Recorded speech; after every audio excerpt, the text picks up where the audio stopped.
कबीर नामं परमं पुनीतं युगे युगे स्वामी हरन्ति दुःखम् दातारमुक्तं पुरुषं पुराणं चरणारविन्दं सततं नमामि। वंदो सत्य कबीर के चरण कमल शिरनाय जासु ज्ञान दिन कर निकर भ्रमतम देत नशाय। भ्रम छुड़ाय पथ विकट को निकट लखायो नाम ऐसे गुरु को कीजिए कोटि कोटि प्रणाम।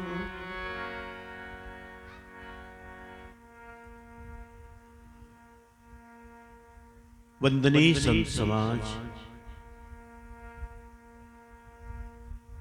प्रिय आत्मन, आप सभी सद्गुरु के हंस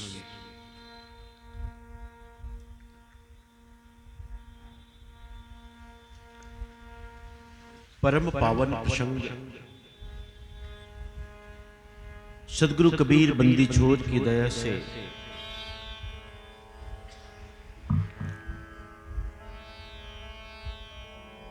हम यहां उपस्थित हैं।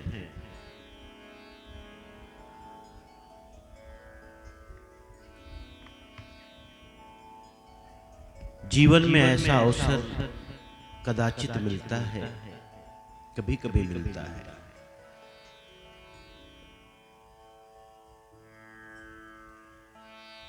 यूं तो मनुष्य जीवन का उद्देश्य ही बताया गया है सत्संग।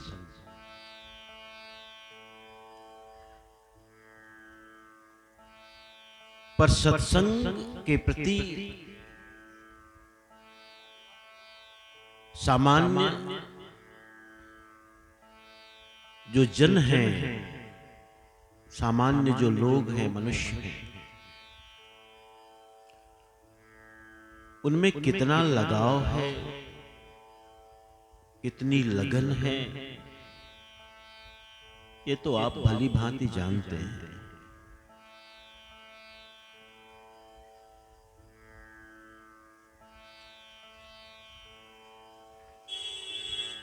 लेकिन इसके अतिरिक्त और कोई उपाय भी नहीं है। नोपायंतर मस्ती, कोई उपाय नहीं। सतलोक की प्राप्ति हमारी नियति है। हमें जाना ही है, वहां पहुंचना ही है हमें। और कोई मार्ग नहीं, और कोई उपाय नहीं, और कोई चारा नहीं।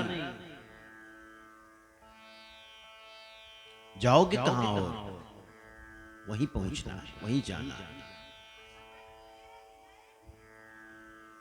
जासो नाता आदि का बिसर गया सो ठोर, जिससे हमारा नाता ही है पुराना, जहां हमें पहुंचना ही है, वहां से हम बिसर गए, जुदा हो गए, बिखर गए। तो वहां पहुंचना ही हमारी नियति है। अभी न तो कभी, कभी न तो कभी जाना ही है। बच नहीं सकते, वहां जाना ही है। सुबह में गुरु की महिमा का वर्णन आपने श्रवण किया।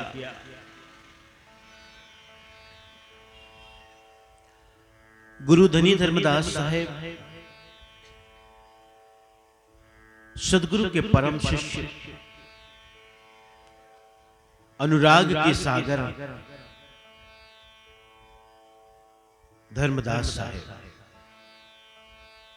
गुरु की वंदना करते हैं।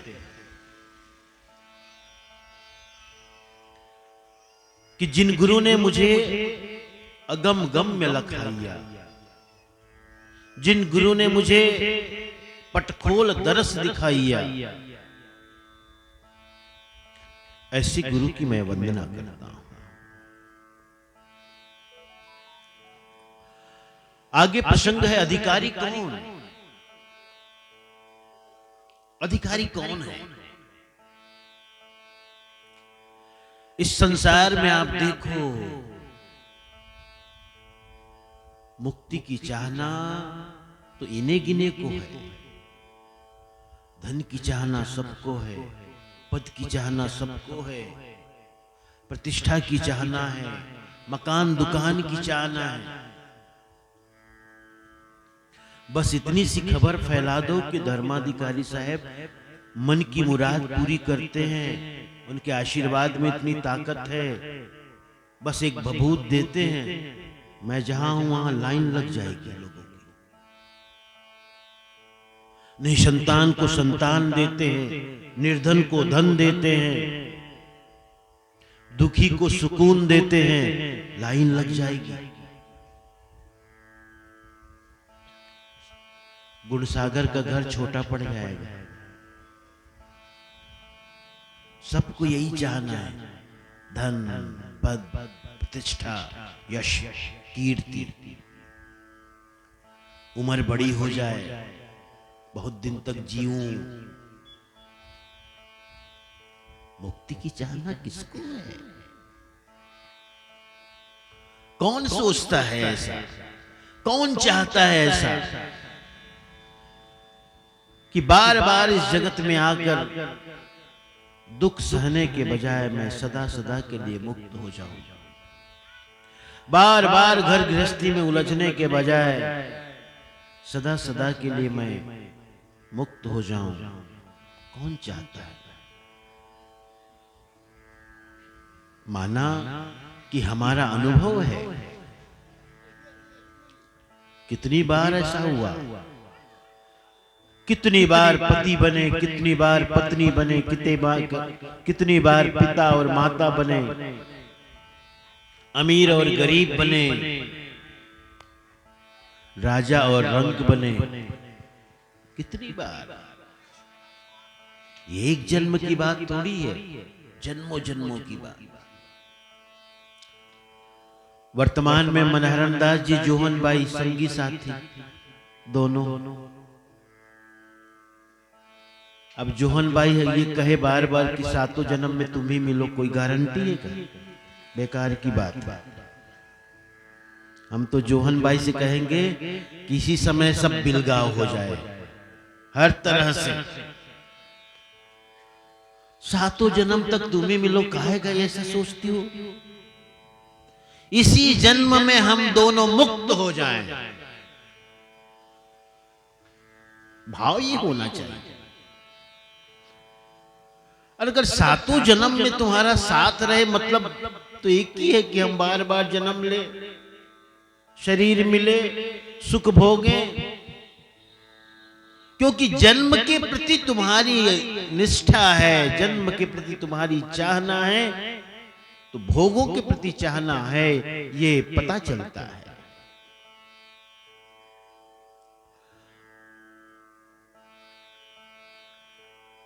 इस जगत में ऐसा ही देखने को मिलता है। कभी भगवान रात के अंधेरे में आ जाए और एक ही बात कहे, बेटा जो मांगना है मांग लो, सब भूल जाओगे, सब भूल जाओगे, और एक बात मांगोगे, इतना पैसा दे दे, इतना पैसा दे दे, इतना पैसा दे दे कि बोरा बोरा भर डाले, कोठी में भर डाले। अब तो कोठी नहीं होती, एक कट्टा, दो कट्टा, चार कट्टा, क्या करोगे? मान लो भगवान आगे पूछ ही दिया, चलो दे दिया तुमको, लेकिन करोगे क्या इससे? वाह, इसी से तो सब होता है। इसी से मोटर है, गाड़ी है, बंगला है, मकान है, दुकान है, सब सुख मैं खरीद डालूंगा, पूरी दुनिया घूम डालूंगा, जो मन की मुराद सब पूरी कर लूंगा। लेकिन अभी कैसा, कभी ऐसा हुआ है? कभी हुआ है ऐसे? बताओ तो जरा।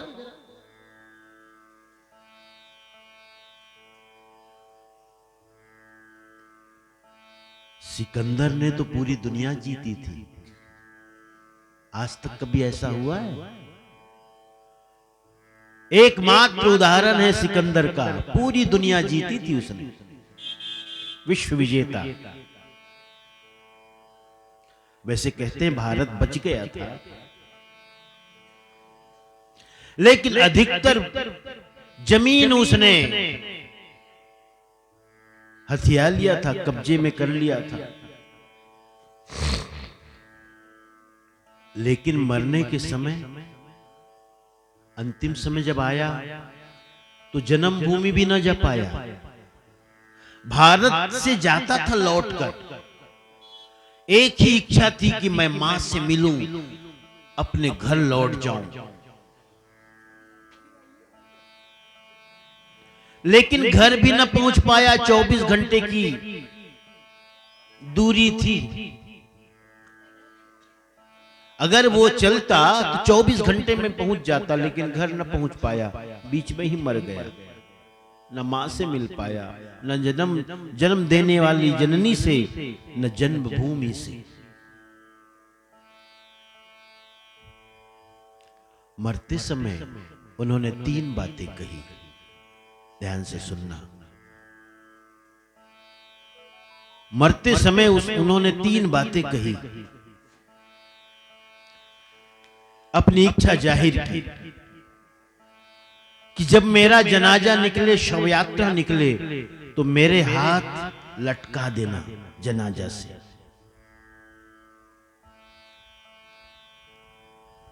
जितने भी वैद्य हकीम हैं, सबको मेरे जनाजा में शामिल करना। और दुनिया में मैंने जितना भी जो भी जीता है, सोना चांदी हीरा मोती मणि माणिक्य रुपया पैसा, वो सब भी मेरी शव यात्रा में ट्रैक्टर में भर के ले जाना। उस समय ट्रैक्टर नहीं रहा होगा, कोई साधन किए होंगे। 3 बातें उसने कही। माता लोग बात नहीं करो, अब बात करोगे तो यहां से जाओ एकदम सख्त। अब बीच बीच में पानी भी कम पिलाओ जी, सबसे ध्यान बढ़ता है।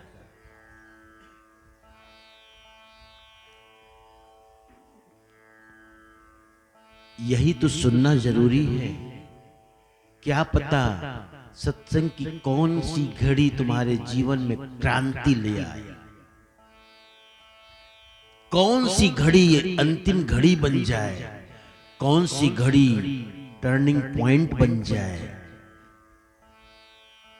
ध्यान से सुनो, 3 बातें उसने कही। जनाजा से मेरे हाथ ढक कर ले जाते हैं, लटका देना, सारी दुनिया को पता चले, देखने वालों को पता चले, देख सिकंदर का जनाजा जा रहा है, लेकिन खाली हाथ जा रहा है।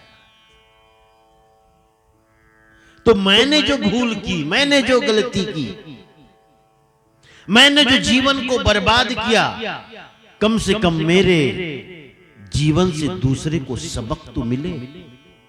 कोई जरूरी है हर अनुभव तुम ही करो तो करो, दूसरे के अनुभव से भी तो सीखो। किसी को तुमने देखा कि दीपक की लौ में हाथ रखा, उंगली रखी, उंगली जली, इतना काफी नहीं है जानने के लिए कि दीपक की लौ में उंगली रखोगे तो जलेगा, तुम भी रखोगे तभी जलोगे, जानोगे। दूसरे के जीवन से भी तो सीख लो, सबक लो। मेरे लटके हुए हाथ को देखकर लोग ये तो जानेंगे, देख गया लेकिन कुछ लेके नहीं गया, यही छोड़ के गया।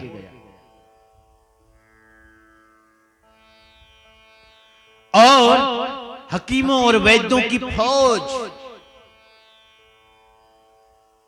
कि सिकंदर के पास दुनिया भर के अच्छे से अच्छे वैद्य थे, हकीम थे, लेकिन 24 घंटा भी नहीं दे सके।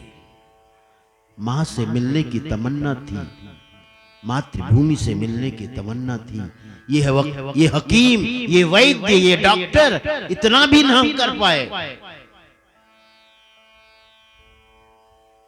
और पीछे गाड़ियों में जीती हुई सामग्री, चीजें, वस्तुएं, वो भी देख ले दुनिया। देखो जा तो रहा है बेचारा, लेकिन यही सब छोड़ के जा रहा है।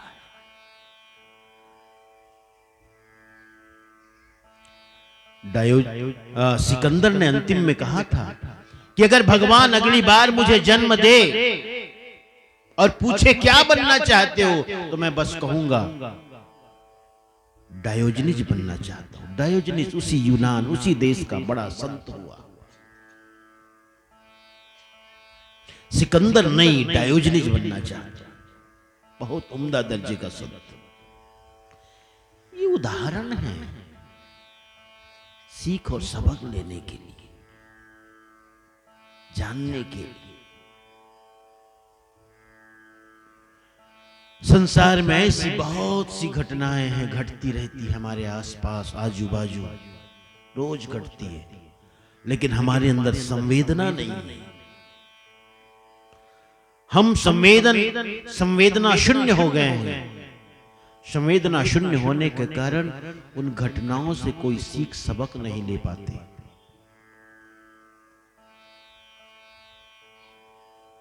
प्यारे हंसजनों, साहब कहते अधिकारी कौन हो सकता है अधिकारी?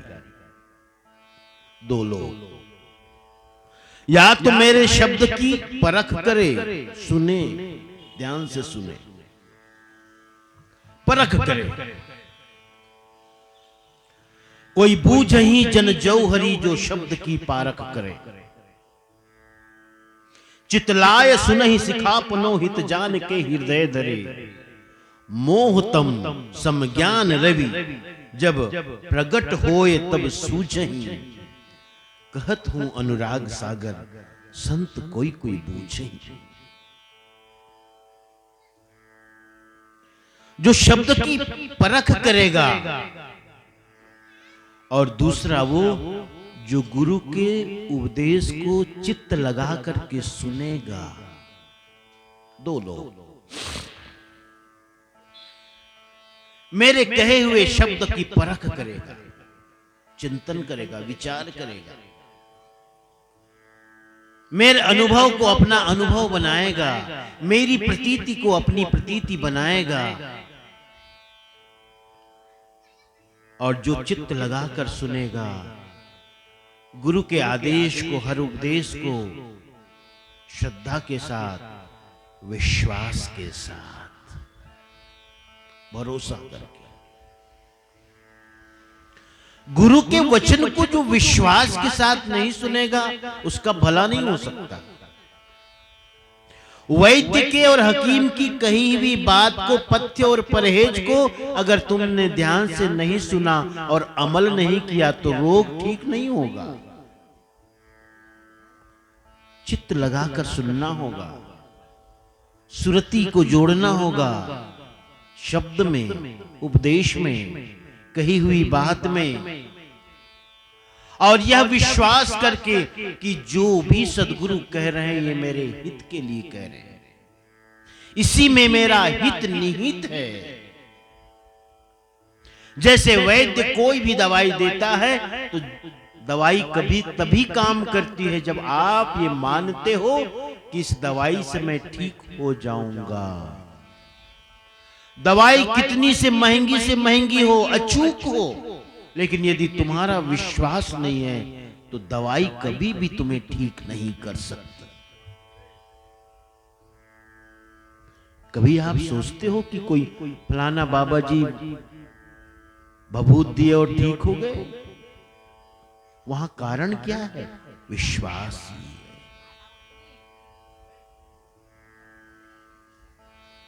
भभूत भी औषधि बन जाती है जब भरोसा होता है, विश्वास होता है। भभूत क्या है? राख तो है, जली हुई लकड़ी की राख, जले हुए कंडे की राख, यही तो है ना। लेकिन उस राख, वह राख नहीं है, तुमने उसमें अपनी आस्था जोड़ दी, विश्वास जोड़ दिया, औषधि बन गई। तो गुरु के शब्द को जो इस तरह सुने कि इस गुरु के शब्द में ही मेरी मुक्ति है, मेरा कल्याण है, मेरा उद्धार है, तभी उसकी मुक्ति संभव है।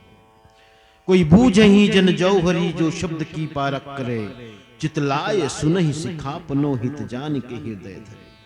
मोह तम सम ज्ञान रवि जब, प्रगट होय तब सूझहि, कहत हूं अनुराग सागर, संत कोई कोई बूझहि। मोह तम है, अंधकार है, और इस अंधकार को मिटाने के लिए रवि सम ज्ञान, यानी ज्ञान रूपी सूर्य का उदय हो, तभी मोह रूपी अंधकार मिटता है। मोह का मिटना सहज सरल नहीं है भाई, मोह का मिटना सरल नहीं है, बहुत कठिन है। लेकिन साहब कहते हैं कि ये अंधकार मिट सकता है। कब मिटेगा?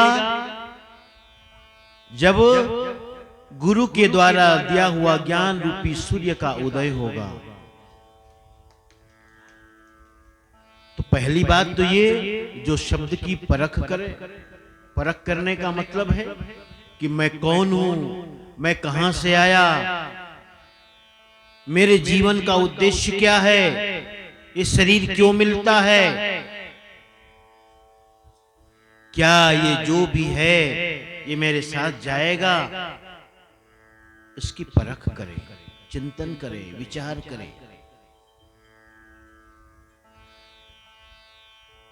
दूसरी बात साहब धर्मदास साहब कहते हैं, इस ज्ञान को जानने के लिए, सदगुरु के ज्ञान की प्राप्ति के लिए अनुराग का होना बड़ा जरूरी है।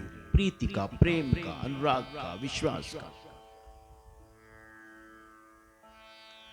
जाके चित अनुराग समाना, ताकर कहो कौन सही दाना। अनुरागी कैसे लख परी, बिन अनुराग जीव नहीं तरई। साहब कहते हैं कि बिना अनुराग के जीव तर नहीं सकता, उसका कल्याण नहीं है, उद्धार नहीं है, वो संसार सागर से पार नहीं हो सकता। अनुराग चाहिए।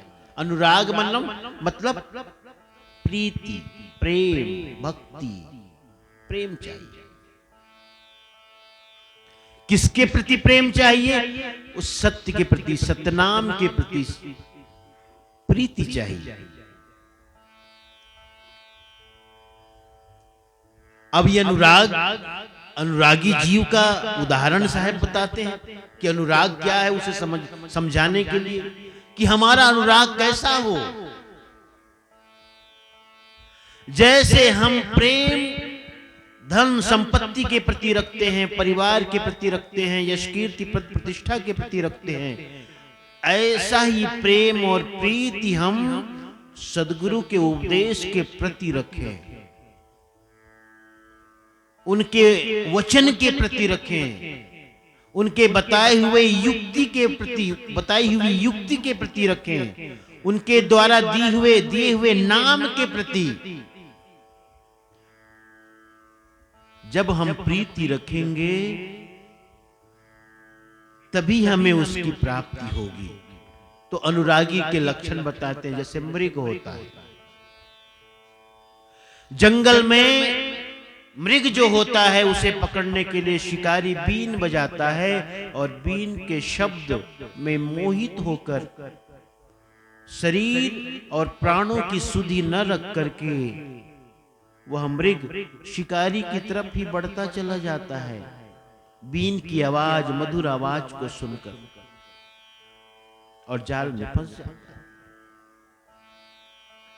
जैसे पतिंगा दीपक का रूप सौंदर्य को जानकर देखकर मोहित हो जाता है और दीपक के चारों तरफ मंडराता मंडराता रूप में मोहित होकर अपनी जान दे देता है, जैसे सती सिर्फ अपने पति के लिए प्राण त्याग देती है, ऐसे अनुराग हमारे जीवन में आए, प्रीति आवे।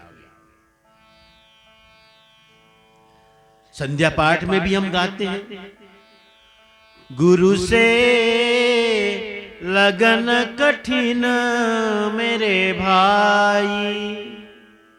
पहले गौरी पद गाते हैं ना संध्या पाठ के पहले, गुरु से लगन लगानी कठिन। लेकिन ये भी बात कहते हैं, लगन लगे बिनु काज न सरी है, जीव परलय तर जाए। बिना लगन लगाए कार्य सिद्ध होने वाला नहीं है, लगन तो लगानी ही पड़ेगी। जीव परलय तर जाए, अगर लगन लग गई तो जीव को परलय से मुक्त होने का अवसर मिल जाता है, जीव परलय से तर जाता है, संसार से तर जाता है।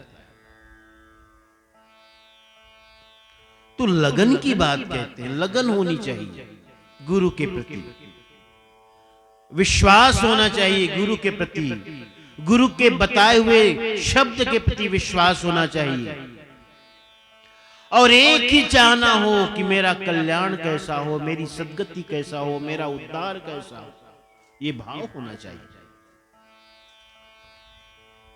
लगन क्या है जानते हो? लगन को समझने के लिए एक छोटी सी कहानी कहता हूं। लैला और मजनू, ये कोई हकीकत घटना नहीं है, ये आख्यान है।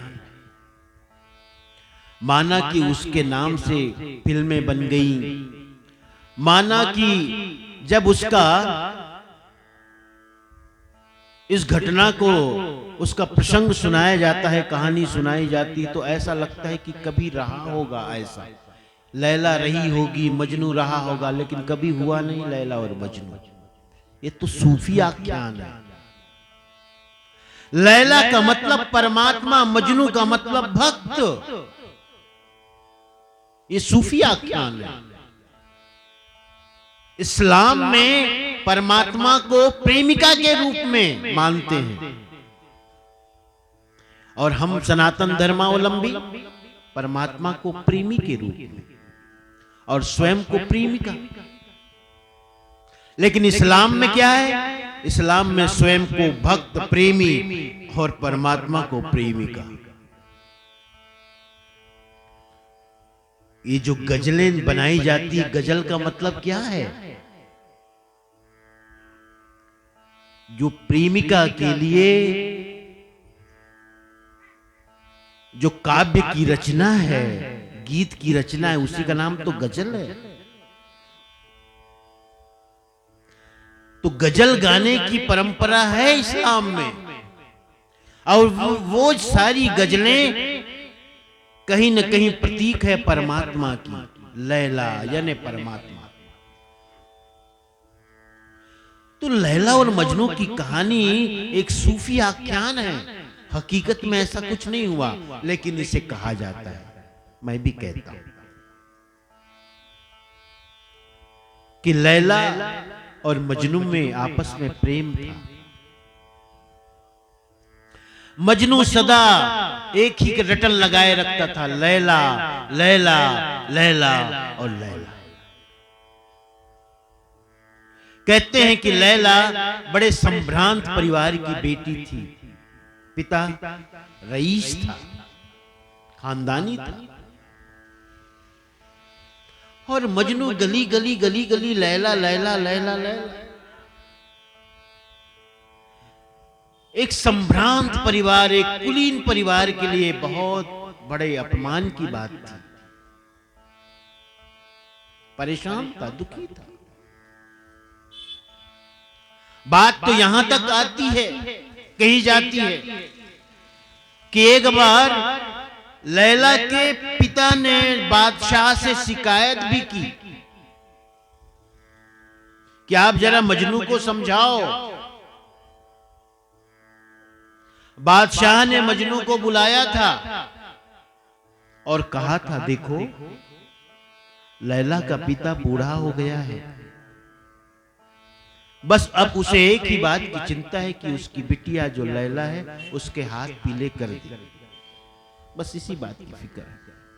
अरे उसका एक पैर कब्र में है तो उस पर रहम तो कर, थोड़ा ख्याल तो कर, और देख तू लैला को छोड़।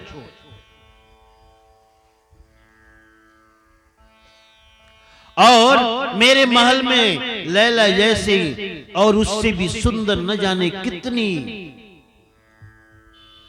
महिलाएं हैं, लड़कियां हैं,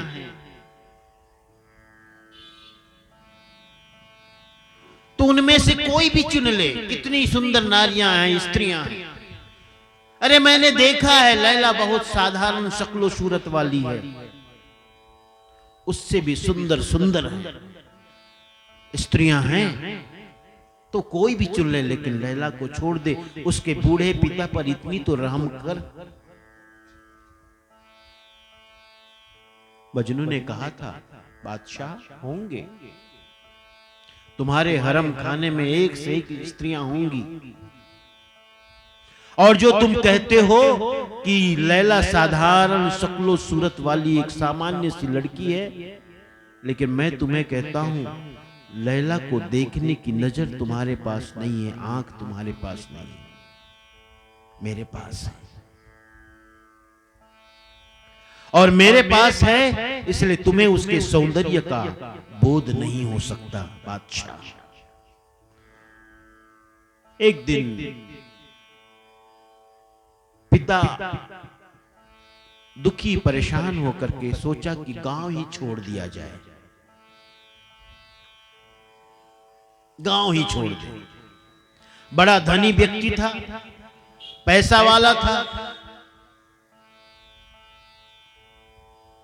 ऊंटों में जितने भी माल असबाब थे सब लादे गए, एक काफिला बन गया, और उसी एक ऊंट में लैला भी सवार हुई।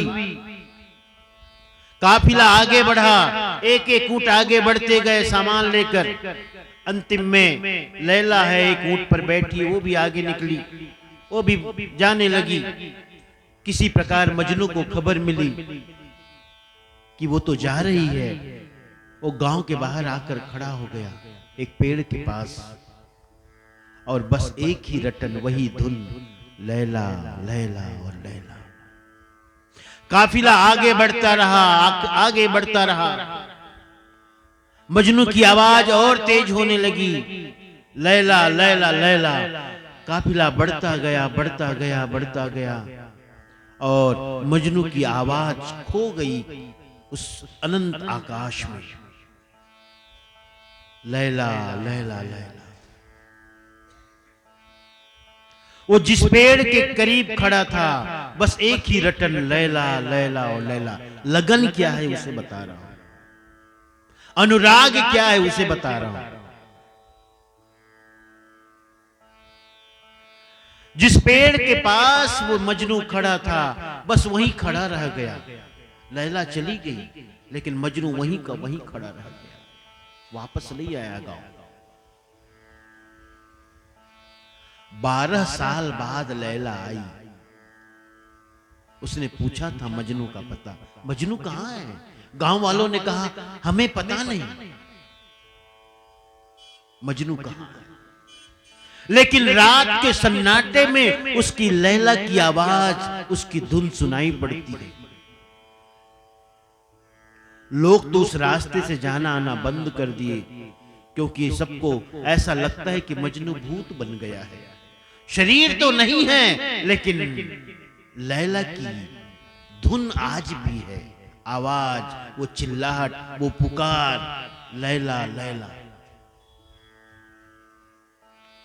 लैला तो दिन में आई थी, गई बताई हुई जगह के पास, लोगों को तो रात में उसकी चिल्लाहट, उसकी पुकार सुनाई पड़ती थी, क्योंकि लोगों के तो हजार काम हैं, दिमाग में हजारों शोर शराबा है। उन्हें तो रात में सुनाई पड़ती थी, लैला को तो दिन में सुनाई पड़ने लगी, लैला लैला लैला। उस पेड़ के पास गई, लैला मरा नहीं था, नहीं मजनू मरा नहीं था। जानते हो क्या था? जिस पेड़ के पास खड़ा था उस पेड़ से संयुक्त हो गया था, जुड़ गया था।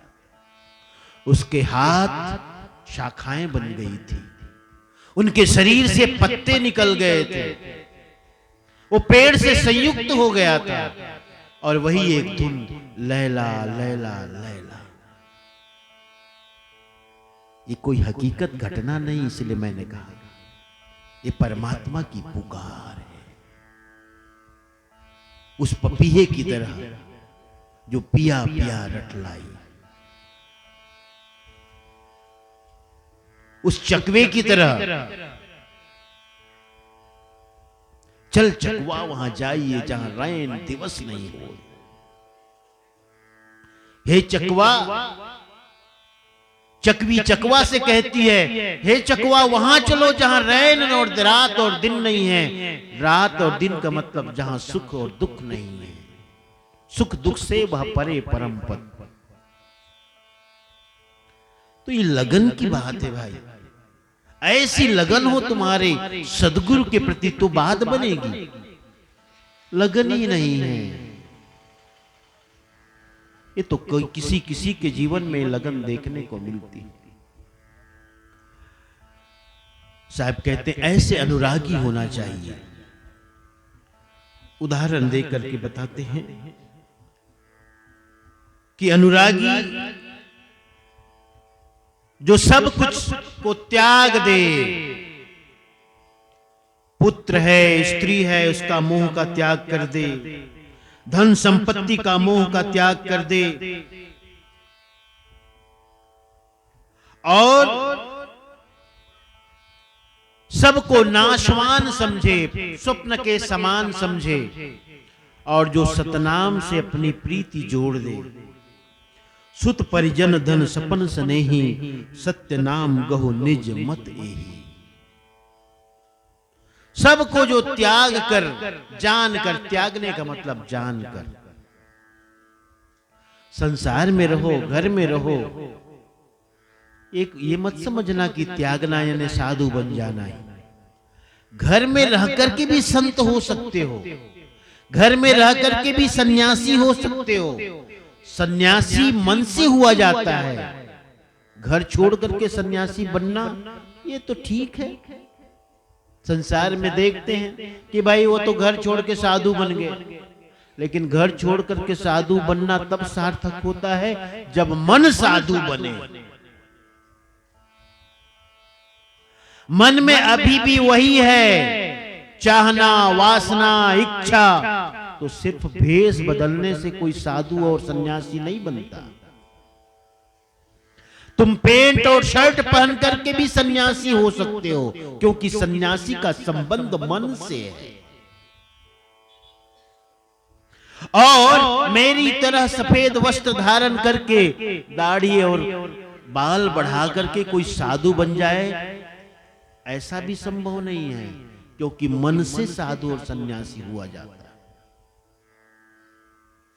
संत बनकर के भी यदि बहुत चाहना है, कामना है यश कीर्ति प्रसिद्धि की, तो वो भी संसारी ही है, मालूम होता है।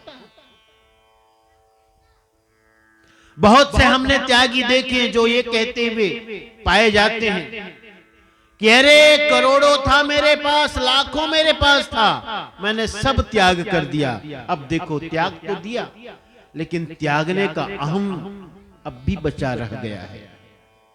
मैंने त्याग दिया, लोगों को बताने की जरूरत क्या है? तुमने लाखों छोड़े, करोड़ों छोड़े, लेकिन करोड़ों छोड़ने का अहम अभिमान वो नहीं गया। मैं सामान्य नहीं हूं, अब त्याग का अहंकार आ गया। पत्नी बाल बच्चे छोड़े, त्याग का अहंकार आ गया। शास्त्रों का मुझे ज्ञान है, मैं बहुत बड़ा ज्ञानी हूं, ज्ञान का अहंकार आ गया। मैं बहुत बड़ा भक्त हूं, अपने गुरु की बहुत सेवा करता हूं, जब गुरु आते हैं लाखों उनको दान करता हूं, उनका सत्संग कराता हूं। भक्ति का अहंकार हो गया, कैसे बनेगा? अहंकार का सर्वथा त्याग। ज्ञान का एक ही मतलब है, जब अहंकार शेष न रहे। अहंकार और ज्ञान दोनों एक साथ हो ही नहीं सकता भाई। अहंकार तो अंधकार है और ज्ञान प्रकाश है। कभी प्रकाश और अंधकार को एक साथ देखा? अंधकार और प्रकाश को एक साथ देखा है आपने? देखा है क्या? बोलो। कभी नहीं देख सकते, हो ही नहीं सकता। हंसना और रोना एक साथ हो सकता है? हो ही नहीं सकता। एक ही बात होगी, या तो हंसोगे या तो रोओगे। सुख में और दुख में सुखी होगे या तो दुखी रहोगे, एक ही रहोगे। दोनों एक साथ कैसे रहोगे? अंधकार मिटना चाहिए, और अंधकार अज्ञान रूप है। प्यारे हैं, सुनो तो अंधकार मिटे, अहंकार मिटे। घर में रह करके भी तुम सन्यासी हो सकते हो। बस एक ही बात ध्यान रखना है, सबको देखो यथार्थ ज्ञान, जो जैसा है उसे जान लेना ही ज्ञान है, यथार्थ। पुत्र है तो ठीक है, पत्नी है तो ठीक है, सबको समझो तुम। पुत्र है तो पुत्र के प्रति आशा मत रखो कि मेरे बुढ़ापे के लाठी का सहारा बनेगा। यही दुख पैदा होगा, जहां आशा होगी वही दुख होगा। एक पति पत्नी से आशा रखता है, पत्नी पति से आशा रखता है। अगर मैं कहूं न रखो तो आप कहोगे साहब ऐसे कैसे? संसार में तो चलता है ना, ये तो करना पड़ता है। संसार के लिए तो ठीक है, लेकिन ज्ञान की भूमिका में ये बाधक है। ठीक है, पति पत्नी हो गए। अब आप ये सोचो, हम पति पत्नी जरूर हैं संबंध के रूप में, लेकिन हम दोनों कल्याण पथ के राही हैं। एक दूसरे के कल्याण के लक्ष्य में कोई किसी को बाधा नहीं पहुंचाएगा। कोई गुलामी नहीं, कोई दास्ता नहीं, न कोई गुलामी न कोई दास्ता। ये दावा छोड़ देना कि तुम मेरी पत्नी हो तो मेरे कमीज, मेरे धोती, मेरे शर्ट धोना पड़ेगा, भोजन बना के देना होगा, बर्तन मांजना होगा, बिस्तर लगाना होगा ना। जब ज्ञान की भूमिका में पहुंचोगे तो ना कोई पत्नी है, ना कोई पति है, ना कोई माता पिता, कुछ भी नहीं। फिर तो बस यही लगता है हम संसार में हैं, ये तो मेला है, संसार है। हम एक दूसरे के सहायक बने, मुक्ति के मार्ग में हम एक दूसरे के सहायक बने, ऐसा हमारा भाव होना चाहिए। सुत परिजन धन सपन स्नेही, सत्य नाम को निच मत। साहब कहते कि जैसे स्वप्न में धन मिलता है, पुत्र है, परिवार है, सब है, लेकिन सपना टूटा तो सब वही का वही जो पहले था। सपने में राजा बन गए, सपने में रंक बन गए, अमीर गरीब बन गए, मकान दुकान वाले बन गए, गाड़ी मोटर वाले बन गए, लेकिन सपना टूटा तो फिर वही का वही जो पहले था। ऐसे ही जानो, ऐसे ही संसार को समझो और सतनाम को ग्रहण करो। अब बात आती उस सतनाम, जब चारों तरफ मृत्यु का ही साम्राज्य है तो इससे छुड़ाएगा कौन? चारों तरफ मृत्यु है, मौत है। देखो अपने, कभी आपने विचार किया जिस दिन तुम जन्म लिए उसी दिन से मरना शुरू हो गया? मौत तो एक विस्फोट है जी, घटना तो पहले से शुरू हो गई। लोग कहते हैं जिस दिन हम मां के गर्भ से निकलते हैं, बाहर आते, वो हमारा पहला दिन है। मैं कहता हूं उससे भी पहले जाओ, 9 महीने पेट में रहते हो मां के, तो 9 महीने को भी काउंट करो, गिनो। जिस दिन माता और पिता के अंश मिलते हैं, भ्रूण के रूप में हमारा निर्माण होता है, उसी दिन से मौत शुरू हो जाती है, मरने की प्रक्रिया। उसी दिन से हम मरना शुरू करते हैं। और हर आने वाला समय, हर बीतने वाला समय, हर बीत जाने वाला समय हमें थोड़ा आगे सरका दे रहा है मौत की तरफ। तुम सत्संग में यहां आए तो कितने बजे आए? ध्यान है तुम्हें? नहीं, लेकिन मुझे पता है, मैं यहां आया हूं तो संतों ने बताया कि 5 बजे से कोई 6 बज रहे थे, है ना? और अब देखो 6 बजे, 6 से कितना आगे हो गया? करीब 40 मिनट हो गए हैं। तो 40 मिनट जो बीता है, वो 40 मिनट यूं ही नहीं बीता है। हम 40 मिनट हम मौत के और करीब हो गए, थोड़े और करीब हो गए। ये 40 मिनट यूं ही नहीं बीता, ये 40 मिनट हमें मौत के और नजदीक ले गया। ऐसा जानो, हर एक दिन हमें मौत के निकट ले जा रहा है। समय बीत रहा है, हम मौत के निकट जा रहे हैं। 70 बरस की उम्र लेके हम आए, यदि हमने 50 वर्ष जी लिया तो 50 वर्ष खत्म हो गया, बस 20 बचे हैं। सांसों का खजाना लेकर आते हैं, और हर सांस जैसे एक बड़ा गुब्बारा हो और उसमें छोटी सी छेद कर दो, पता नहीं चलता है, छोटी सी छेद है, पता नहीं चलता, बहुत बड़ा गुब्बारा है। लेकिन लीक हो रही हवा तो एक न एक दिन गुब्बारा खाली हो ही जाएगा। होना है। ऐसा ही जानो, जब हम जन्म लिए तभी से मौत शुरू हो गई।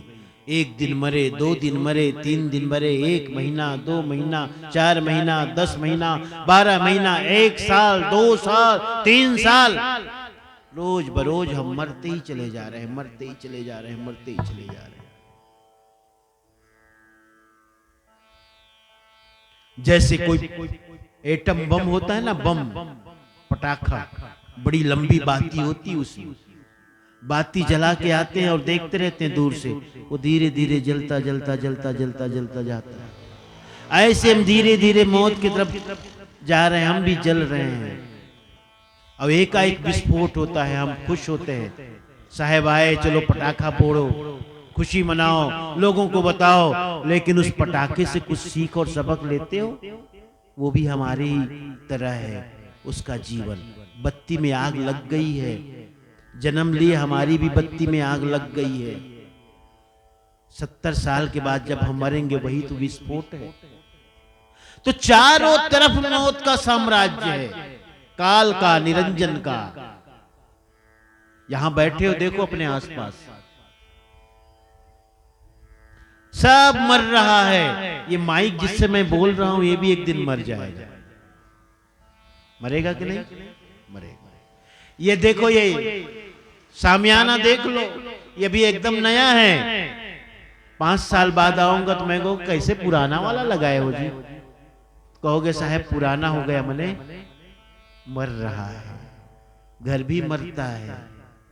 से सब मरण धर्मा है, सब नाशमान है, सब बदलाहट वाला है, सब परिवर्तनशील है, सब बदलता है। एकमात्र जो सत्य नाम है वही नहीं बदलता, वही त्रिकालाबाधित है, तीनों समयों में, तीनों अवस्थाओं में एक रहने वाला, बाकी सब बदलने वाला। तो इस मौत से कौन छुड़ा सकता है? इस मौत से कौन बचा सकता है? कहता है, ऐसा कोई न दिखे भाई, अंत समय जमलेत छुड़ाई। ऐसा कोई नहीं दिखता भैया जो अंत समय में यम से छुड़ा ले। लेकिन साहब कहते नहीं, अहे 100 कहूं बखानी, जी अनुराग होए सुमानी। नहीं नहीं नहीं, ऐसा मत कहो कि कोई नहीं है, एक है, एक है। अगर तुम अनुराग और प्रेम से मानने को राजी हो अगर श्रद्धा के साथ, भरोसे के साथ मानने को राजी हो तो तुम्हें बताता हूं, एक है सदगुरु आई छुड़ावन हारा, निश्चय मानो कहा हमारा। मात्र एक सदगुरु है जो छुड़ा सकते, और कोई भी नहीं इस मृत्यु से, मौत से। इसीलिए तो हम गुरु की इतनी महिमा गाते हैं। गुरु दरियाओ नहाना हो, जासे दुर्मति भागी। जब गुरु आते हैं आपके घर में तो गुरु के दरियाओं में नहाते हो। गुरु दरियाओ नहाना हो, जासे दुर्मति भागे। नहाते हो कि नहीं? गुरु के चरण पखारते हो कि नहीं? गुरु के चरणामृत लेते हो कि नहीं? क्योंकि गुरु ही सहायक है। सदगुरु पाद पद्मम ये निशम ध्यायन्ति मानवा। सदगुरु के चरणों की जो निरंतर ध्यान करता है, वंदना करता है, सदगुरु पाद पद्मम ये निशम ध्यायन्ति मानवा। नास्ति दुःखम भयम तेषाम, जन्म मृत्युश्च नो तथा। श्रीमद् ब्रह्म निरूपण ग्रंथ का सार कि सदगुरु के चरण कमलों की जो चरण कमलों का जो नित्य ध्यान करता है, उसकी वंदना करता है, ऐसे नास्ति दुःखम भयम तेषाम, ऐसे भक्त का के जीवन में दुख नहीं है। नास्ति दुःखम, न उसके जीवन में भय होता है, न उसके जीवन में दुख होता है, और न ही उसके जीवन में जन्म और मृत्यु है। क्योंकि सदगुरु का मतलब एक ही, जो हमें निर्भय करे, निर्भय, जो भय से मुक्त कर दे हर तरह से। अब सरपंच बने हैं, 5 साल बाद एक ही भय सताता रहता है कि अगले बार बनूंगा कि नहीं बनूंगा। मुख्यमंत्री है, अभी योगी जी भी भयभीत हो गए थे, पता नहीं इस बार क्या होगा, क्या होगा, क्या होगा। उत्तर प्रदेश में फिर से बन गए, आज मंत्रिपरिषद का गठन हुआ, शपथ ग्रहण समारोह था आज। लेकिन जब चुनाव शुरू हुआ तो उसे भी भय होने लगा था, पता नहीं क्या हुआ। जनता का मूड तो है, कब चेंज हो जाए, कब बदल जाए। भय, पद में भय है, प्रतिष्ठा में भय है, हर जगह भय है हमें। लेकिन गुरु हमें निर्भय बनाते हैं। क्यों? इसलिए निर्भय बनाते हैं क्योंकि उन्हें वो समझाते हैं, बेटा जो छूटने वाला है उसे छोड़ो। मौत हमसे हठात बलात् छीन ले, उससे अच्छा है पहले ही हम दे देना उसको। क्यों? सही है कि? रेमन मुसाफिर निकलना पड़ेगा, काया कुटी खाली करना पड़ेगा। रेमन मुसाफिर, ये जो काया है ये सराय की तरह है, यहां से तुम्हें जाना ही पड़ेगा। और एक दिन आवे किरायादार और जबरदस्ती तुम्हें निकाले।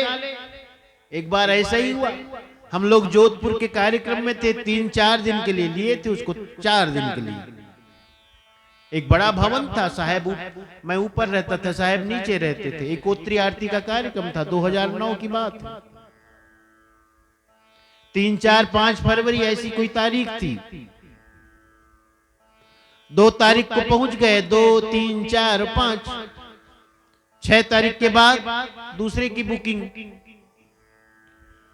तो जो किराए की मकान मालकिन थी वो फटफटाते हुए आई कि मैं सुबह से बोली जा रही हूं कि निकल जाओ, हटो यहां से, दूसरे की बुकिंग है। ये लोग सुनते ही नहीं है। पहले तो उसने सूचना दी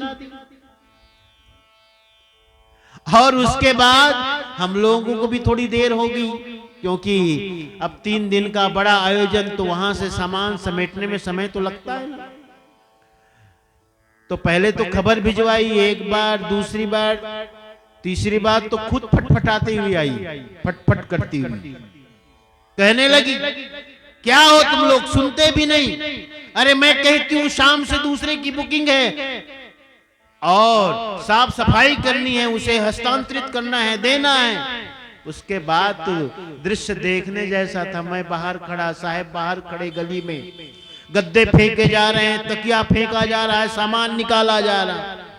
उसी समय भजन याद आया, रेमन मुसाफिर निकलना पड़ेगा, काया कुटी खाली करना पड़ेगा। अरे भाड़े के क्वार्टर को क्या तू संभाले, एक दिन तुझे घर का मालिक निकाले। इसका किराया तो भरना पड़ेगा, काया कुटी खाली करना पड़ेगा। क्या संभाल के रखे हो भाई। सब तो जाने वाला है, छूट जाने वाला है। तो जो सदगुरु का मतलब है, जो निर्भय बना दे, बोध करा दे, ज्ञान दे दे, समझ पैदा कर दे कि देखो भय किससे होते हो तुम। भय किस बात का? छूट जाने का, टूट जाने का, लूट जाने का, इसी का तो भय है। परिवार छूटे ना, शरीर छूटे ना, धन को कोई लूटे ना, घर मकान टूटे ना, यही तो भय है ना। जब गुरु यह बोध करा देते हैं, भैया ये तो इसका स्वभाव ही है, ये तो एक दिन टूटेगा ही, छूटेगा ही, लूटेगा ही।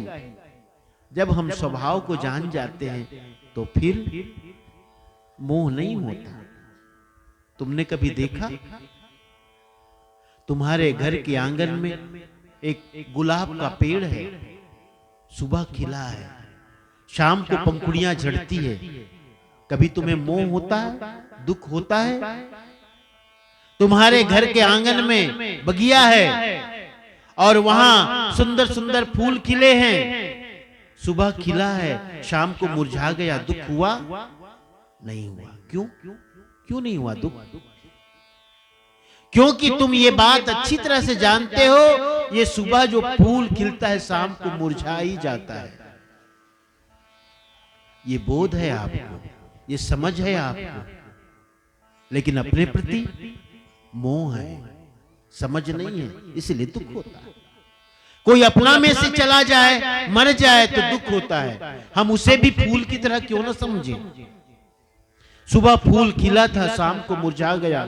सुबह फूल खिला था, पंखुड़ियां गिर गई, क्योंकि गिरना ही था। ऐसे ही हम घर में कोई गुजर जाए, मर जाए तो नहीं सोचते। ऐसे ही कभी धन से नुकसान हो जाए, धन लाभ की जगह हानि हो जाए, हम नहीं सोचते। ऐसे ही कभी किसी परिवार से अनबन हो जाए, जो मित्र था वो शत्रु हो जाए, हम नहीं सोचते। ये तो संसार है, ऐसा तो होता ही है। कहां सोचते? सोच पाते नहीं। इसे इसी तरह जानो, ये संसार है। कल तक जो मित्र था आज शत्रु हो गया, इसे समझो। संसार है, जगत है, सबके अपने अपने मन है, सबके अपने अपने विचार हैं। जब तक मन मिलता था मित्र थे, मन नहीं मिला शत्रु हो गए। शत्रु नहीं हो गए तो कम से कम अलग हो गए। शत्रु होना जरूरी थोड़े है। कल तक मित्र था, अब मित्र नहीं। इसी तरह स्वयं को समझाने की जरूरत है। तो यह बोध कौन कराते हैं? गुरु कराते हैं, गुरु देते हैं, सदगुरु देते हैं। इसलिए हम निर्भय हो जाते हैं। कल मैं वो कथा कहता था आपको, रत्नाकर डाकू से नारद मिला, या नारद से रत्नाकर डाकू मिला। गले में फरसा लगाया, टंगिया, टंगिया कहते हैं ना, फरसा गले में लगा दिया और पूछता है रत्नाकर, तुम्हें डर नहीं लगता? नारद कहता है, मैं निर्भय हूं, मैं निर्भय हूं। न मुझे प्राणों का भय है कि प्राण छूट जाएंगे, शरीर छूट जाएगा, इसका भय मुझे नहीं है, भय चला गया।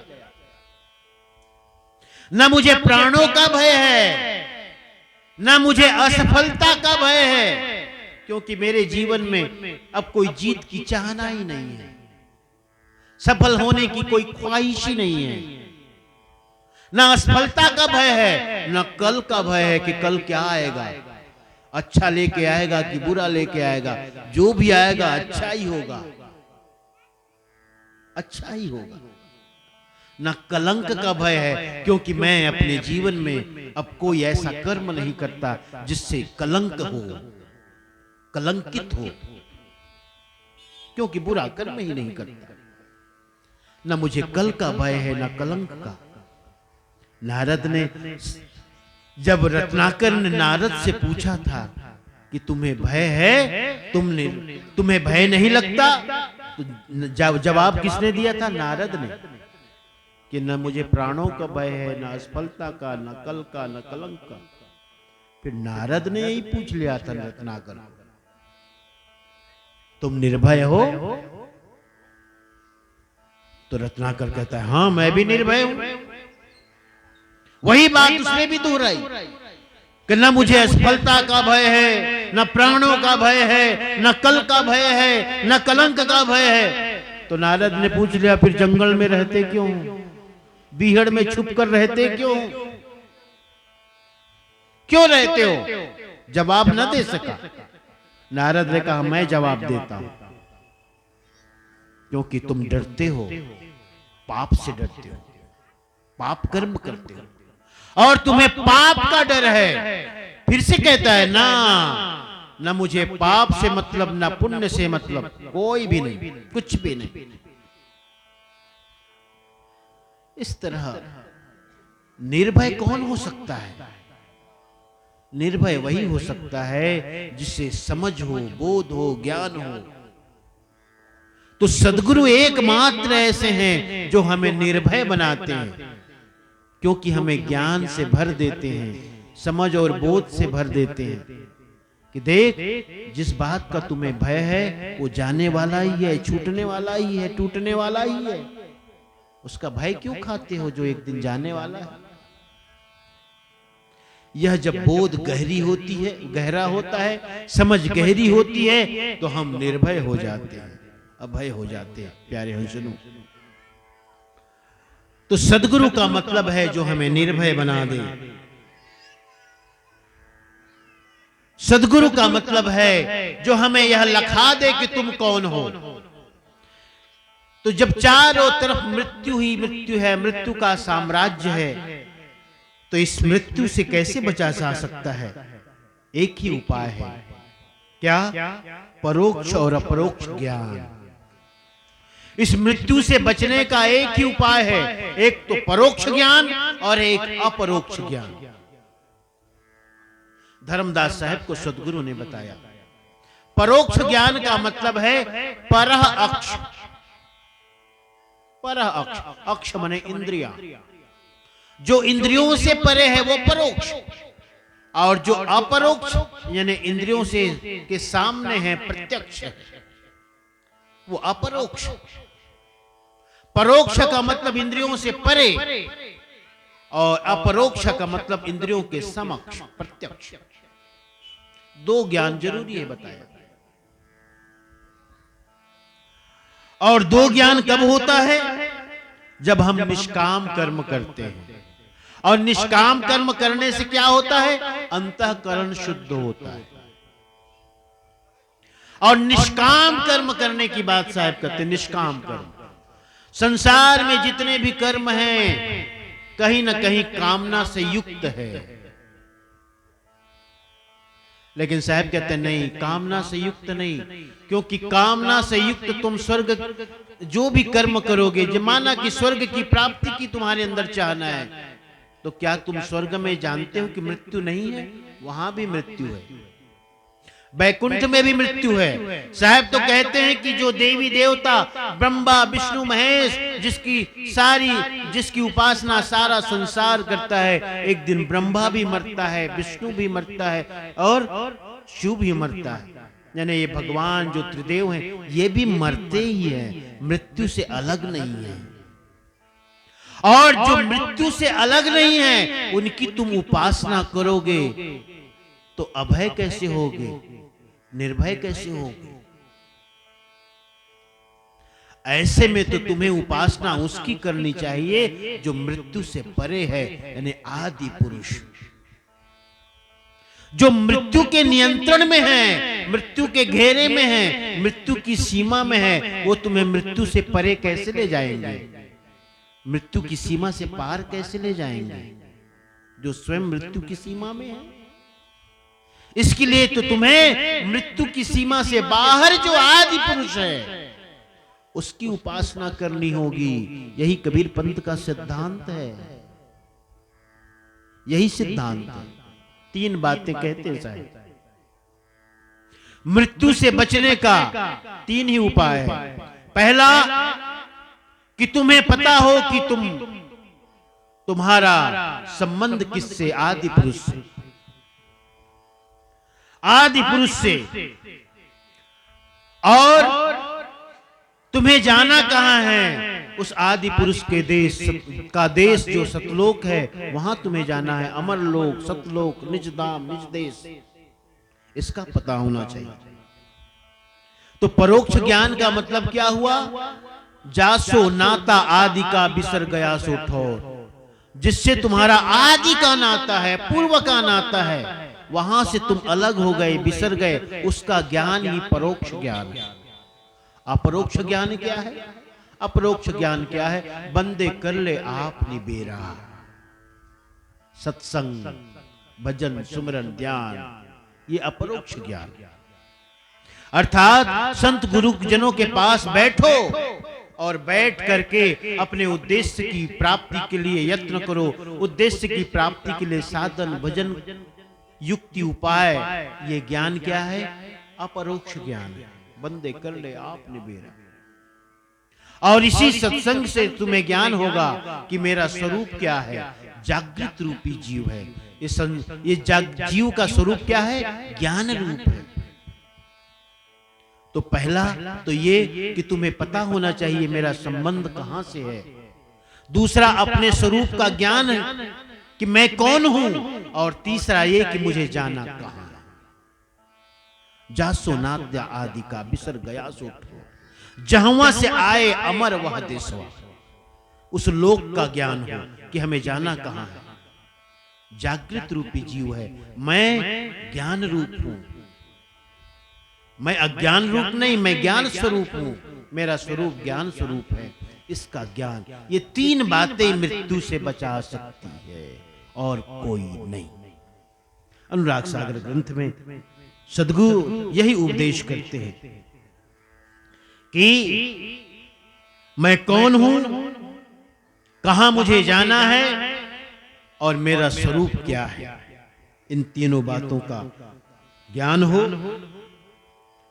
तीनों के बिछो होने से मृत्यु पीछे पड़ी है और इन तीनों से बिछो होने के कारण ही मृत्यु पीछे पड़ी है। हमें अपने संबंध का पता नहीं है कि हमारा नाता आदि पुरुष से है, काल पुरुष से नहीं। और हमने अपने काल पुरुष से संबंध जोड़ लिया है, बना लिया है। हम सदा ये मान बैठे हैं कि मैं क्या हूं? शरीर हूं, मैं फला नाम वाला व्यक्ति हूं, मैं किसी का पिता हूं, पुत्र हूं, किसी की पत्नी हूं, किसी की मां हूं। यही हमने मान बैठा है। इन तीनों से अपने को, इन तीनों से के बिछोह के कारण, इन्हें आदि पुरुष से बिछोह के कारण, सतलोक से बिछोह के कारण, और अपने आप को ज्ञान रूप न मानकर अज्ञानी मानकर, अर्थात अज्ञान क्या है? यही कि मैं शरीर हूं, मैं मन बुद्धि चित्त अहंकार हूं। यह मान करके, मानने के कारण ही मृत्यु है। और जिसने इसे जान लिया वो मृत्यु से परे हो गया। साहब ऐसा कहते हैं। 3 मैंने सुबह के सत्र में 7 शरीरों के बारे में बताया। सूक्ष्म शरीर, स्थूल शरीर, सूक्ष्म शरीर, कारण शरीर, महाकारण शरीर, कैवल्य शरीर, हंस शरीर और अंत में सतलोक। सुबह के सत्र में मैंने कहा था, साहब यहां क्या कहते हैं? सत्यलोक या अमर लोक को निज देश, निज घर, निज धाम, सतधाम, अमर देश, अमी धाम, अनाम धाम और अविचल देश। इतने सारे नाम हैं इसके। ग्रंथों में कभी इस तरह का नाम आवे तो तुम संशय में मत पड़ना कि ये क्या है, सब उसी सतलोक के ही नाम है, उसी अमरलोक के ही नाम है। प्यारे हंसजनों, तो साहब कहते हैं कि जो इसे जान जाता है अच्छी तरह से, जो पांचों शरीर से अपने को भिन्न मानता है, पांचों शरीर से मतलब स्थूल शरीर, सूक्ष्म शरीर, कारण शरीर, महाकारण शरीर और कैवल्य शरीर, इनसे अपने आप को अलग मानता है, पांच तत्व तीन गुण से अलग मानता है अपने आप को, उसी का नाम ज्ञान है, उसी का नाम बोध है। इस प्रकार साहब यहां पर बताते हैं कि जो सदगुरु है वह इन सब को ज्ञान दे करके जीव को समझाता है कि तुम इससे सर्वथा भिन्न हो और तुम जागृत रूप हो, तुम ज्ञान रूप हो।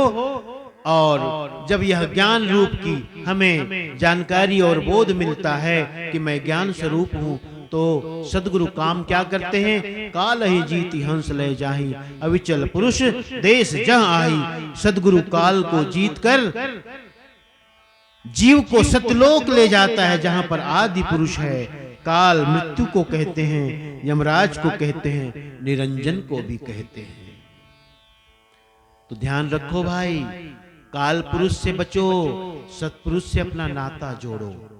जब तिनका तुड़ाया जाता है तो यही भाव से सदा कि सदा तुम काल पुरुष से अपना नाता तोड़ो, तोड़ो और तोड़ो। जो भी काल है, जो काल के रूप हैं, जेते मन की कल्पना काल कहावे सोय। काल काल सब कोई कहे, काल न चीन्हे कोई, और जेते मन की कल्पना काल कहावे सोय। मन में जितनी कल्पनाएं हैं सब काल रूप ही हैं। तो जब तिनका तुड़ाते हैं आपको तो कहते हैं कल्पनाओं से नाता तोड़ो, मन की कल्पनाओं से कि मैं ये हो जाऊं, मैं ये बन जाऊं, मुझे ये मिल जाए, मैं ये प्राप्त कर लूं, ये सब कल्पनाएं हैं, सब काल रूप हैं। इस काल रूप, इस काल से अपना संबंध तोड़ दो और काल पुरुष से नाता तोड़कर सत्पुरुष से नाता जोड़ो। अविचल देश में, अविचल देश जो सत्पुरुष का देश है, सतलोक है, वहां कौन पहुंच सकता है? यहां उसका साहब विवरण बताते हैं। विश्वास कर मन वचन को तब चढ़े सत की राह हो, जो सूरमा रण में धसे फिर पीछे चितवत ना ही हो। सती शूरा भाव लख के, सती शूरा भाव लख के संत सो मगधारिये, मृतक भाव विचार गुरु गम काल कष्ट निवारिये। अविचल देश में कौन पहुंच सकता है? तो साहब कहते हैं अविचल देश में पहुंचने का मार्ग क्या है? मृतक भाव क्या है? मृतक भाव को प्राप्त होना चाहिए। सबसे पहले तो कहते हैं कि विश्वास कर मम वचन को, मेरे वचन को विश्वास करे, सदगुरु के वचन पर भरोसा करे। कहा भी गया है गुरु आज्ञा न विचारणीया, गुरु की आज्ञा पर शिष्य को कभी विचार करना नहीं चाहिए।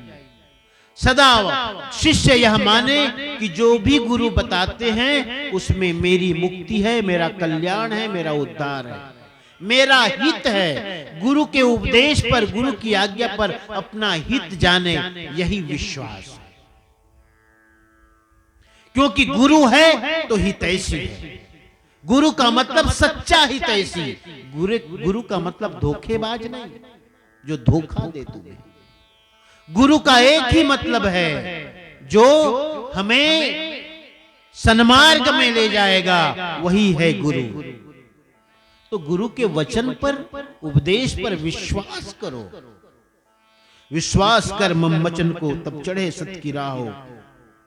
जो विश्वास करके सत्य के मार्ग पर चढ़े, अर्थात सत्य की राह पर चले, सन्मार्ग पर चले और पीछे न देखे फिर। इसलिए भक्ति का मार्ग रणभूमि की तरह है, सत्य का मार्ग रणभूमि की तरह है। जैसे रणभूमि में सूरमा जब बढ़ता है, आगे बढ़ता है, तो पीछे का मोह त्याग देता है, पीछे का मुंह त्याग देता है कि पत्नी है कि बाल हैं, बच्चे हैं, क्या है। कहते हैं क्या जर्मनी का था या कहां का तो था, बहुत बड़ा सेनापति उसका नाम था। जब वो अपनी सेना के साथ नदी पार करता था तो नदी में बने हुए पुल को तोड़ देता था। जो ही सेना पार हुई पुल तोड़वा देता था, क्योंकि सेना का अब एक ही उद्देश्य हो सेना सैनिकों का कि वापस नहीं मुड़ना है, बस आगे बढ़ना है। या तो रणभूमि में गिर करके टुकड़े टुकड़े होकर के गिर जाना है, या तो आगे बढ़ना है, या तो विजय को प्राप्त करना है, या तो शरीर का नाश हो जाना है। बस एक ही उद्देश्य। शरीरम वापातेयम देहम वापातेयम कार्यम वासादेहम। या तो कार्य की सिद्धि होगी या तो शरीर का नाश होगा। ऐसा ही ये सन्मार्ग पर चलना है। जो सूरमा रण में धसे फिर पीछे चितवत ना आई, वो पीछे पलट करके नहीं देखता है, क्योंकि वापस जाना नहीं है, पीछे का मोह त्याग कर चल जाना है। सतीसूरा भाव लखी के संत सो मगधारिये, मृतक भाव विचार गुरुगम काल कष्ट निवारी। तो मृतक भाव क्या है? निरहंकारिता का भाव भी मृतक भाव है, अहंकार शून्यता का भाव। साहब यहां पर कह रहे हैं जब संत तीन शरीर, कौन से तीन शरीर? स्थूल शरीर, सूक्ष्म शरीर, कारण शरीर। तीन शरीर, तीन अवस्था और पांचों कोषों से अपने को पृथक चैतन्य अविनाशी समझने लगता है, तब तीनों शरीरों के अहंकार, प्रीति और आसक्ति को छोड़ने लगता है। ये मृतक भाव है। स्थूल शरीर, सूक्ष्म शरीर, कारण शरीर और पांच कोष है ना, अन्नमय कोष, मनोमय कोष, विज्ञानमय कोष, आनंदमय कोष आदि। ये जो पांचों कोष है, इससे अपने आप को अलग मानता है, अलग यानी पृथक, कि मैं इससे भिन्न हूं, इससे अलग हूं। तो अलग मानने से क्या होता है? उससे हमारा अहंकार का विसर्जन होता है। इन शरीरों से अपने को जोड़ने के कारण हमारे अंदर अहंकार पैदा होता है, अहम पैदा होता है। लेकिन हम इन तीनों से अपने को पृथक माने तो हमारा अहंकार टूटने लगता है, टूट ही जाता है समझो। और जब अहंकार टूटता है वही मृतक भाव है। जैसे कोई मृतक है, मरा हुआ व्यक्ति है, अब उसे जो भी तुम करवा लो वो तो मरा हुआ है ना, मृतक है। मृतक भाव का मतलब जो मरा हुआ अर्थी है, लाश है। अब कोई बहुत बड़ा आदमी हो या कोई बहुत बड़ा बदमाश हो जिससे तुम जीवन भर डरे, और कोई मरी हुई लाश मिल जाए तो तुम जैसा करो वैसे कर लो, हैं? पीटो, मारो, अपने पैरों में गिराओ, लेकिन अब तो मर गया है। वो जिंदा था तब तुम उसके सामने नजर न मिला सकते थे, अब वो मर गया है। उसका अहंकार नहीं है, उसका अहंकार मिट गया है।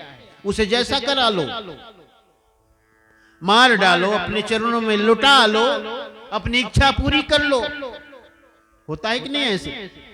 हाँ?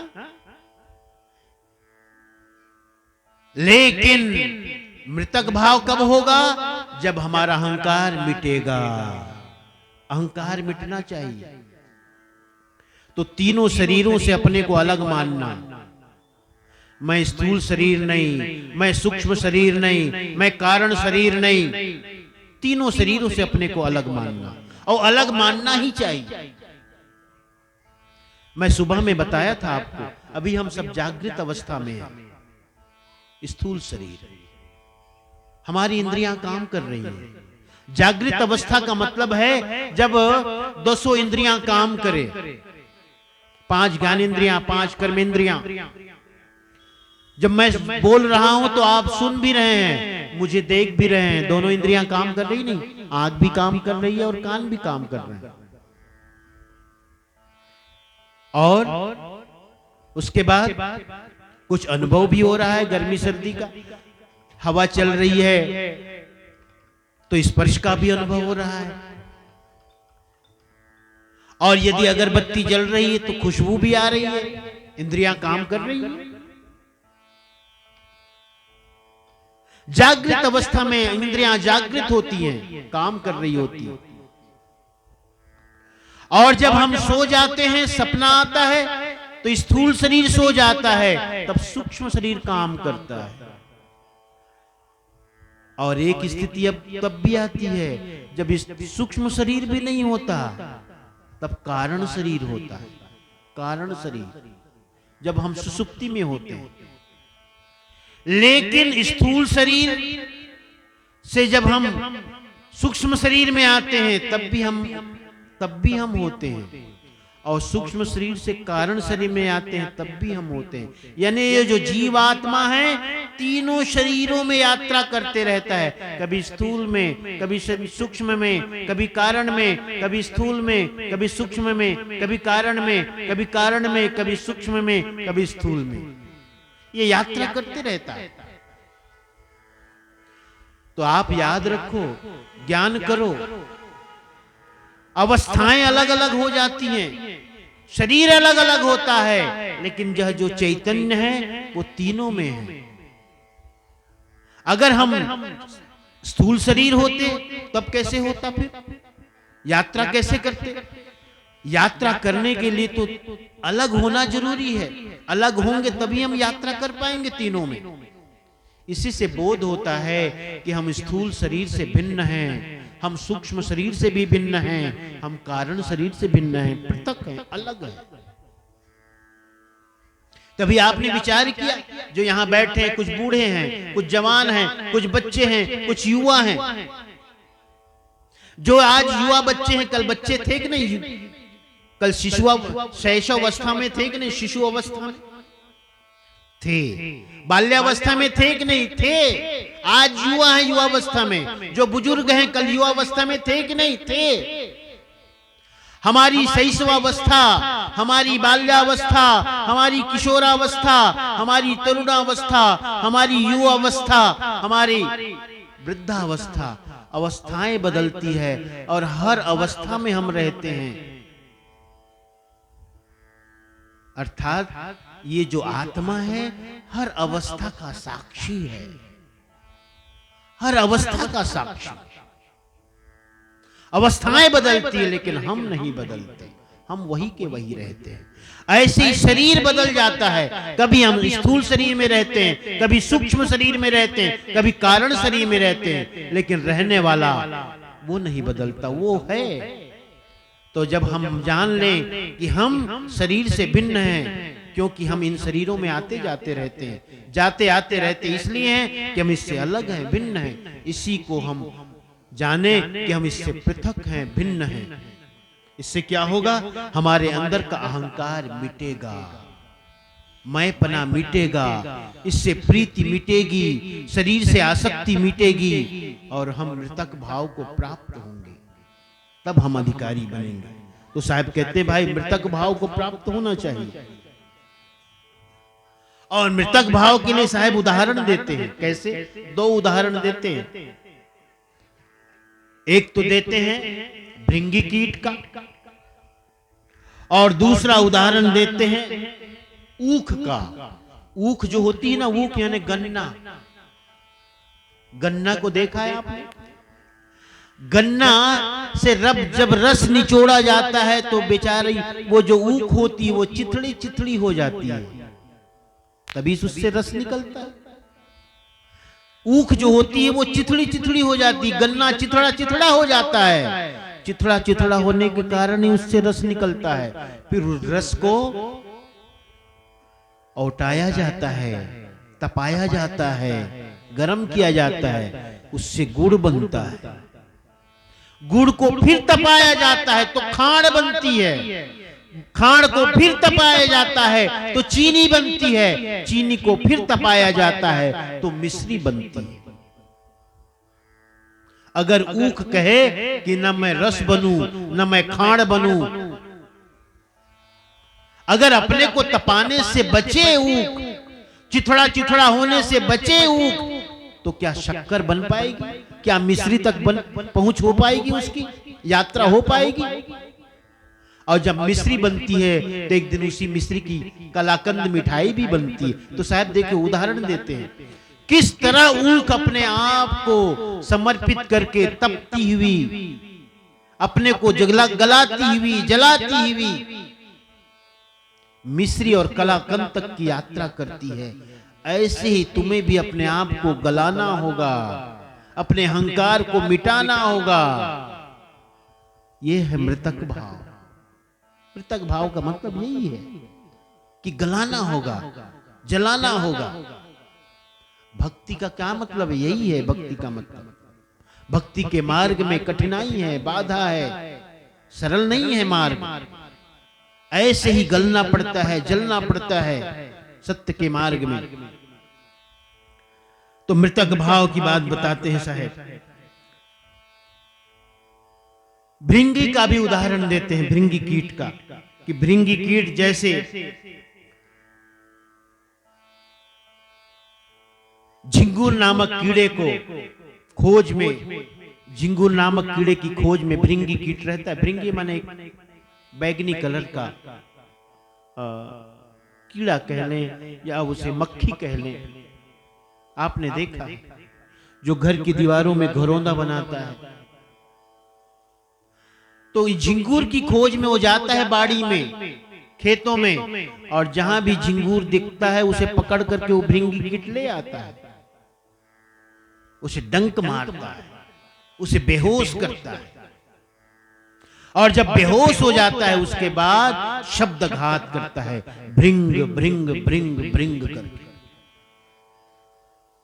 तो जो कोई उस शब्द को ग्रहण कर लेता है उसका जीवन बदल जाता है, और जो ग्रहण नहीं करता वो भृंगी कीट नहीं बन पाता, वो मर जाता है, डंक से मर जाता है।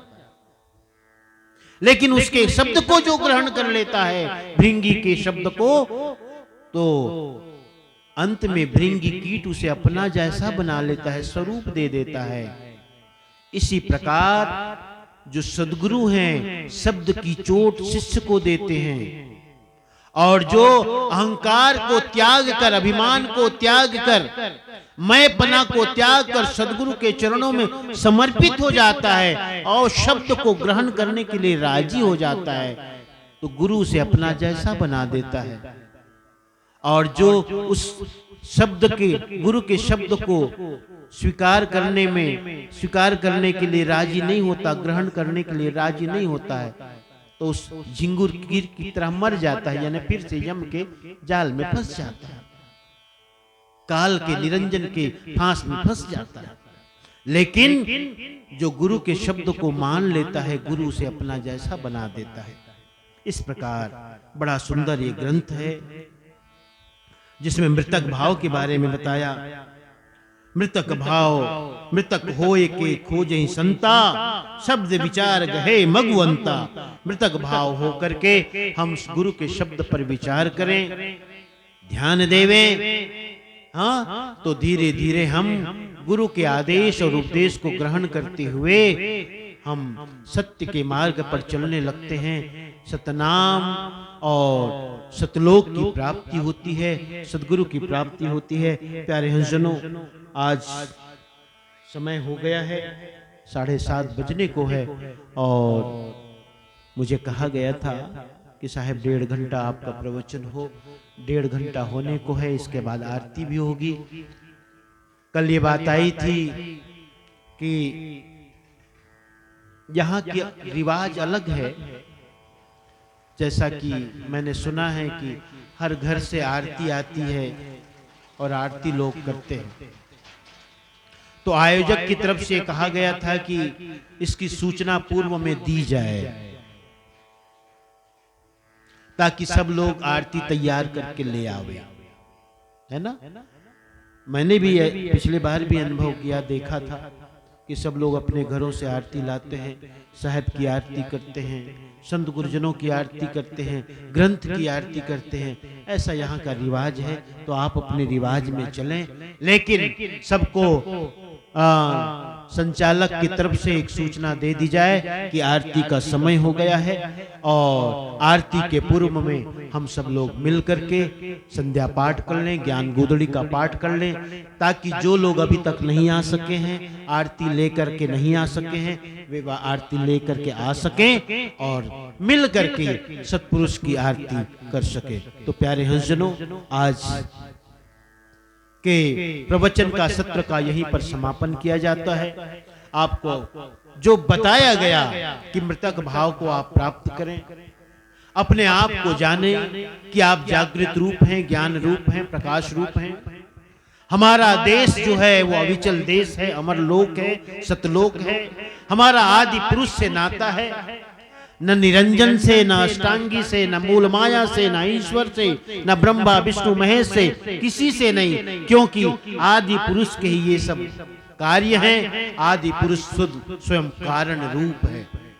तो हम आदि पुरुष से अपना नाता जोड़े, काल पुरुष से अपना नाता तोड़े, है ना। तीन बातें साहब ने कही है कि तीन बातें को जानना जरूरी है भक्त को, साधक को, कि कहां मेरा देश है, कहां से मैं आया, कहां से मेरा संबंध है, कौन मेरा लोक है और मेरा स्वरूप क्या है। जो आप अपने आप को जड़ में मान बैठे हो, ये तुम्हारा स्वरूप नहीं है। तादात्म्य हमारा इतना गहरा हो गया है संसार से कि हम यही मानते हैं कि मैं ही शरीर हूं, मैं मन बुद्धि चित्त अहंकार हूं, किसी का पति हूं, किसी की पत्नी हूं, किसी का पिता हूं, किसी की माँ हूं, किसी का पुत्र हूं। यही हमारा परिचय बन गया है, लेकिन ये हमारा परिचय नहीं है। हम शुद्ध बुद्ध अजर अमर अविनाशी हैं। हम तीनों शरीरों, पांचों कोशों से सर्वथा भिन्न हैं। हम जागृत रूप हैं, हम ज्ञान रूप हैं। यह बोध हमें सतलोक की प्राप्ति कराएगा, इसलिए हम इस बोध को प्राप्त करें। इन शब्दों के साथ अपनी वाणी को विराम देता हूँ, विश्राम देता हूँ। सब लोग जरा जोर से जयकारा बोलना मेरे साथ। सदगुरु कबीर साहेब की जय, काशी लहर तारा धाम की जय, आचार्य गद्दी खरसिया धाम की जय, पंथी हजूर साहेब की जय, सभी संत महापुरुषों की जय, भक्त हंस जनों की जय। जय सत्यनाम बंदगी साहेब।